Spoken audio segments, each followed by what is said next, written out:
COVID-19 menular, betul? Kita semua udah tahu itu. Parahnya karena masa inkubasinya bisa sampai 14 hari, orang bisa positif corona tanpa demam dan batuk. Gak kelihatan. Kalaupun dia nanti batuk dan demam, bisa jadi itu bukan corona, bisa jadi flu biasa. Jadi bingung kan? Nah, saat ini cara yang paling akurat yang kita punya adalah dengan testing. Pemerintah ini sedang mempersiapkan testing massal di hari-hari ke depan. Pesan utama video ini adalah jangan panik ketika nanti setelah testing massal, angka positif corona kita naik tajam. Kenapa? Ibaratnya selama ini lampu yang nyala itu cuma lampu kecil aja, sehingga kasus yang kelihatan ya sedikit. Tapi begitu lampu-lampu lain dinyalain, baru semuanya kelihatan. Jadi kalau nanti dalam sehari angkanya naik tinggi, artinya bukan dalam sehari tiba-tiba terinfeksi menyebar. Oh my god, penyebarannya cepat sekali, dalam sehari naik sekian. Lebih tepatnya, dalam sehari kelihatan banyak kasus positif yang terinfeksinya itu dari kemarin-kemarin, tapi belum kelihatan. Ngerti ya bedanya ya? Pahit emang rasanya ngeliat fakta, tapi ini penting banget.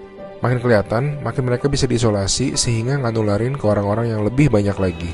Korea Selatan tuh ngelawan COVID dengan cara ini. Mereka ngetes 300.000 orang dalam 7 minggu, sehingga mereka nemuin 8.000 orang yang langsung diisolasi, sehingga tidak menginfeksi khalayak yang lebih luas lagi. Kurva mereka langsung gepeng. Alasan lain untuk tidak serta-merta panik, COVID-19 itu penyakit dengan berbagai tingkatan menurut WHO. Secara statistik, sebagian besar kasus-kasus yang akan positif nanti akan masuk ke dalam kategori sedang. Dan secara statistik, kebanyakan bisa sembuh. Tetap berbahaya, tetap harus sangat waspada, tapi lengkapnya baca-baca jurnal resmi WHO ya.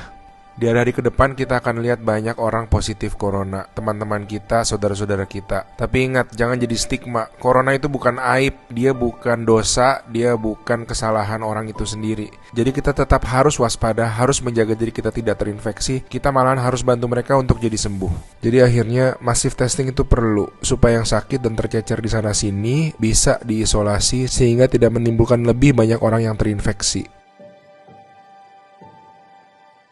Pahit rasanya nanti ngeliat angka-angka ke depan, tapi ini langkah yang sebetulnya sangat positif.